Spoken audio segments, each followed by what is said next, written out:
வணக்கம்.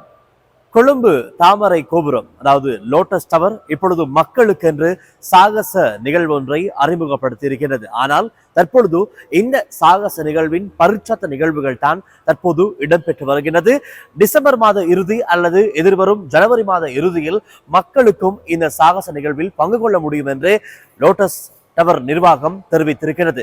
குறிப்பாக கயிற்றின் உதவியுடன் இந்த லோட்டஸ் கோபுரத்தின் உச்சியிலிருந்து 195 மீட்டர் கீழே, அதாவது இந்த லோட்டஸ் கோபுரத்தில் 3வது தளம் வரை கயிற்றின் உதவியுடன் கீழே இறங்கக்கூடிய ஒரு சாகச நிகழ்வை தான் தற்பொழுது லோட்டஸ் நிர்வாகம், தாமரை கோபுரம் நிர்வாகம் அறிமுகப்படுத்தி இருக்கின்றது. இன்றைய தினம் 2வது கட்டமாக பரிட்சத்த நிகழ்வுகள் இடம்பெற்றது. இதன் முதற்கட்ட பரிட்சத்த நிகழ்வுகள் கடந்த 7ஆம் தேதி லோட்டஸ் இந்த தாமரை கோபுரத்தின் மேல் மாடியில், அதாவது இறுதி 21வது மாடியிலிருந்து அவர்கள் ஆரம்பித்திருந்தார்கள். 21ஆம் மாடியிலிருந்து 3ஆம் தளம் வரை அவர்கள் கயிற்றின் உதவியுடன் கீழே இறங்கி வரும் ஒரு சாகச நிகழ்வை தான் தற்பொழுது அறிமுகப்படுத்துகிறார்கள். இதில் மக்களும் பங்கு கொள்ள முடியும். ஆனால் உரிய மருத்துவ சான்றிதழ்களுடன் வருபவர்களுக்கு மாத்திரம்தான் அந்த அனுமதி வழங்கப்படும் என்றும் லோட்டஸ் டவர் நிர்வாகத்தினர் தெரிவித்திருக்கின்றார்கள். அந்த வகையில் தான் நாங்கள் இன்று இந்த 2ஆம் கட்ட பரிட்சத்த நிகழ்வுகள் எவ்வாறு இடம்பெறப் போகிறது என்பது தொடர்பாக பார்ப்பதற்கு தான் நாங்கள் எங்களுடைய குழுவினுடன் லோட்டஸ் டவர் அதாவது தாமரை கோபுரத்திற்கு வந்திருக்கின்றோம்.